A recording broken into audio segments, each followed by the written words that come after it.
1월 31일 살아계신 하나님의 말씀 히브리 9장 23절부터 28절 말씀 가지고 한 번은 꼭 죽는다 라는 말씀 드립니다.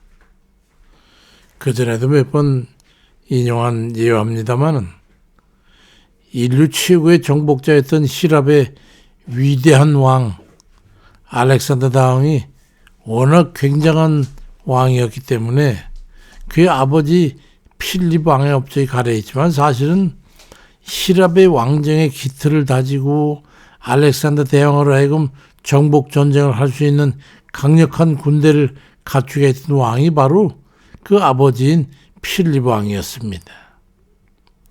그는 자신에 대해서 아주 매우 엄격한 사람이었는데 아침 일찍 일어나 밤늦게까지 어떻게 하면 나라를 굳건히 세울 것인가 하는 그런 생각을 하는 훌륭한 왕이었습니다. 그런 특별한 몸종이 하나 있었는데 새벽 정시가 되면 뗄랑 종을 울리고 나서 사람들이 잠을 깨면 필립 왕이요, 당신은 꼭 한번 죽습니다. 크게 말을 하는 거예요. 그러면 왕이 알았다. 오늘도 최선을 다해서 살겠다. 그러고는 하루를 시작해서 성실하게 일을 했다는 거지. 그렇게 한 번은 반드시 죽는 인생에게 결국 피할 수 없는 게 하나 있는데 히브리 9장 21절에 한 번 죽는 건 사람에게 정한 것이고 그 외에는 심판이 있을 거라는 그런 심판의 말입니다. 한 번 죽는 것도 피할 수 없지만 심판도 절대로 피할 수 없다. 그러니 한 번 죽는 것이 정해진 인생이니 그럼 그 인생을 어떻게 살아야 할 것인가 하는 명제를 가지고 우리는 살아야 되는 것이죠. 며칠 전 설날이었는데 아무도 찾는 사람 없이 우리 할머니가 식사를 하고 앉아서 창밖을 의자에 앉아 바라보고 있는데 문득 며칠 후면 기일이 되는 셋째 남동생 생각이 나서 이야기를 나눴어요. 그 동생은 아주 특별한 동생이었습니다. 초등학교 교사였는데 그의 장례식에 얼마나 많은 사람이 조문을 왔는지 조문객 수가 자그마치 1200명이 넘게 왔습니다. 몇 년 전에 근무하던 섬에서도 몇 년 전 담임이었던 그 반의 학부모님들이 하루에 2번밖에 배 운행을 안 하는 그 섬에서 글쎄 버스를 대절해가지고 찾아왔어. 단체로 조문을 왔어. 학생과 부모로부터 존경받는 그런 훌륭한 교사였습니다.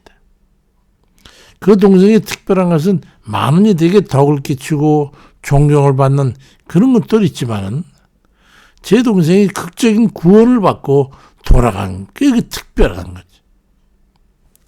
그 암이 발생한 것은 그 전 1년 전이었습니다. 저는 아무리 예수 믿고 교회 나가라고 권면했지만은 소용이 없었어요. 그 착한 동생은 다른 말은 다 형 말을 순종하면서도 그 복음에는 순종하지 않아서 그 동생을 위해서 늘 기도했었는데 글쎄 병이 들어 병원에 입원해 있으면서 그제서야 회심을 하고 예수를 영접하고 믿음 생활 잘 하다가 돌아갔습니다.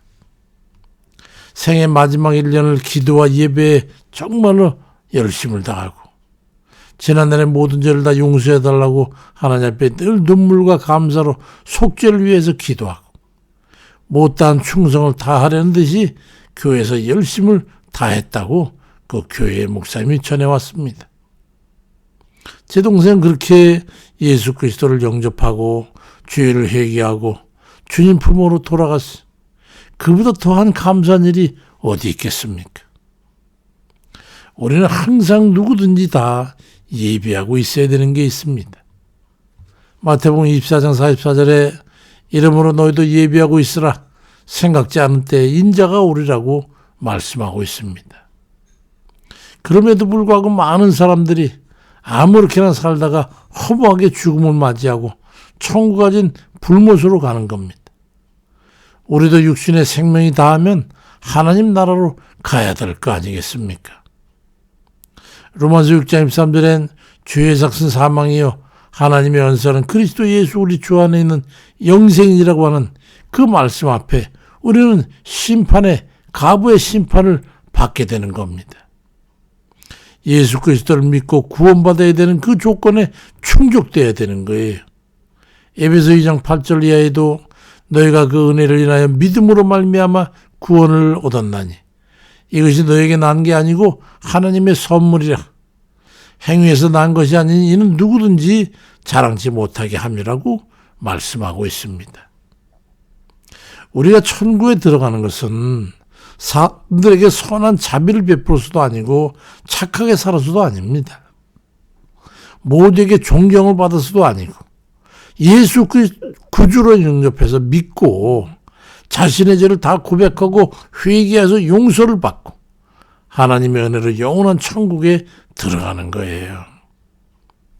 동생이 마지막 의식이 없어 이제 영면을 기다리고 있을 때인데 그 찾아 있다가 직장에서 끝나가지고 가서 동생을 찾아가지고 보니까 없어요, 정신이. 그래서 그 눈물이 나서 동생을 안고서 형이다, 미안하구나. 이제 너무 힘들어하지 말고 염려하지 말고 너는 예수 그리스도를 영접하고 믿었으니 그 믿음으로 주님께 영혼을 맡겨라.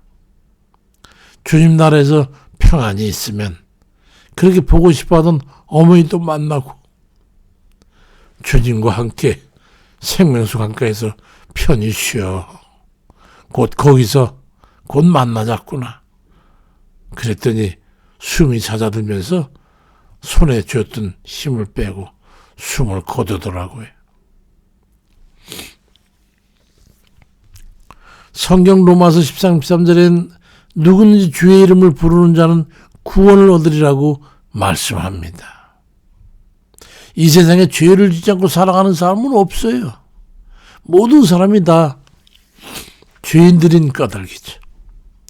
그럼에도 불구하고 하나님께서 죄 없으신 아들을 보내셔서 그를 믿고 죄를 맡기는 이들은 다 구원을 허락하셔가지고 천국을 허락하신 거예요. 어느 종교에서는 선행을 많이 하면 천국에 간다고 그런 가르치는 사람들도 있지요. 그럼 사회사업하고 이것저것 다 팽개치고 다니면서 사회봉사만 하면 구원 받겠습니까? 그것은 인간적인 행위일 뿐이죠. 그런 신앙의 열매일 뿐이죠. 선하고 봉사적인 삶은 예수 믿는 사람들이 믿음의 열매를 해서 하나님께 영광을 돌리는 것이지 그로 인해 가지고 구원을 받는 구원의 조건은 아닌 거예요. 한계를 분명히 해야 돼. 오로지 예수 그리스도를 믿는 믿음으로만 구원받는 것임을 알아야 합니다. 만약에 그렇지 않고 다른 길을 통해서도 구원을 받을 수 있다면 그것은 예수님의 영광을 욕되게 하는 겁니다. 그걸 내와가지고 WCC라든가 NCC 같은 그런 곳에서 다종교 이런 것들 다 인정하고 여기도 다 구원이 있다. 그건 아니에요. 예수 그리스도를 그건 헛되이 믿는 거예요. 헛되이 죽는 거 아닙니까? 예수 그리스도를 또 죽여야 되겠단 말입니까? 그러면 사도행전 4장 12절에 다른 이로서는 구원을 얻을 수 없나니 천하 인간의 구원을 얻을 만한 다른 이름을 우리에게 주신 일이 없음이라고 말씀하고 있습니다. 예수 그리스도를 믿고 나의 구원주로 영접하여 받아들이는 그런 이에게만 영원한 나라, 하나님의 나라인 천국에 구원받고 들어가 영생을 하게 되는 거예요. 요한복음 14장 6절에도 예수께서 가라사대 곧 내가 길이요 진리요 생명이니 나로 말미암지 않고는 아버지께로 올 자가 없느니라 말씀합니다. 예수 그리스도를 믿는 그 믿음 외에는 하나님 앞에 천국에 갈 자가 아무도 없는 거예요. 우리 모두는 예수 그리스도를 영접하고 마음속에 구주로 모시고 그래서 영원한 생명을 얻은 사람들이잖아요. 그래서 구원을 확신하고 믿음을 고백하면서 사는 거 아니겠습니까? 요한복음 1장 12절에도 영접하는 자, 곧 그 이름을 믿는 자에게는 하나님의 자녀가 되는 권세를 주셨다고 말씀하고 있습니다. 로마서 10장 9절로 10절에 네가 만일 네 입으로 예수를 주로 시인하며 또 하나님께서 그를 죽은 자 가운데서 살린 것을 내 마음에 믿으면 구원을 얻으리니 사람이 마음으로 믿어 의에 이르고 입으로 신하여 구원에 이르느니라 말씀하고 있습니다. 우리 모두는 반드시 꼭 한 번은 죽습니다. 그리고 우리 모두는 반드시 꼭 한 번 심판에 이르게 됩니다. 그렇지만 예수 그리스도를 구주로 영접하고 예수님을 구세주로 믿고 의지하여 살아가는 그 사람들은 그 믿음으로 구원받고 영생을 얻게 되는 거예요. 육신으로는 죽고 영으로는 영원히 살게 되는 것이죠. 믿음으로 하나님의 자녀요 천국 백성으로 증거하면서 천국을 소망하며 살아가는 그런 믿음의 자녀들, 구원의 자녀들, 영생의 자녀들 다 되시기를 주의 이름으로 축원드립니다. 아버지, 우리 같은 죄인을 위해서 주님 세상에 보내셔서 저희를 대신에 십자가에 죽으시게 하시고, 그래서 누구든지 그를 의지하고 나가는 자는 영생을 얻도록 주님 약속하시고, 또 주님 그를 증거 삼으셔서 부활의 증거로 삼아 영생의 조건을 우리 삼으셨으니 누구든지 주의 이름을 부르는 자는 구원을 얻고 주님 살아 영생에 이른 부활에 이른 것을 믿고 그 주님만 의지하고 나갈 때 우리 또한 영원한 구원을 받게 한 줄 믿습니다. 아버지, 우리가 의로워서도 아니고 우리가 완전해서도 아니고 우리가 하나님 앞에 완전히 부응해서도 아니지만 늘상 주님 앞에 은혜를 간구하고 또 자비와 긍휼을 힘있기를 의지하고 오직 주님 앞에 모든 우리 짓고 먹고 마시는 죄악에 대해서 늘상 회개하고 항상 정결하게 하는 그런 삶과 경건된 삶을 우리 주님 앞에 살아드리면서 우리 주님께 자비와 긍휼을 입어서 영원한 구원에 이를 줄 믿습니다. 아버지, 우리 주님 걸어가신 길 우리도 그렇게 따라서 아버지의 경건된 그런 삶을 살아 아버지께 영광 돌리고 영생 천국이라 우리 아버지 하나님 마련하신 그 낙원에서 우리 주님과 함께 영원한 삶을 살게 할 줄 믿습니다. 늘상 그래서 감사하고 우리 주님 따라갈 수밖에 없는 그런 죄 되게 하신 걸 감사하고 아버지 구원의 확신을 가지고 어떤 어려움과 난관도 기어이 이겨서 어떤 유혹과 미혹에도 악한 막이 능히 이기고 넘어서서 영생에 이르는 저희 되도록 인도해 주옵소서. 감사드리고 이 나라 특별히 기억하사 어서 이렇게 안정을 찾게 하시고 아버지 불의한 자들이 의로운 자들을 위해 서지 않도록 아버지께서 도와주시고 악한 마귀 권세가 이 나라를 휩쓸지 못하도록 붉은 저 사상과 이념이 이 나라를 덮지 못하도록 주께서 막아주옵소서. 예수 그리스도의 이름으로 기도드립니다. 아멘입니다.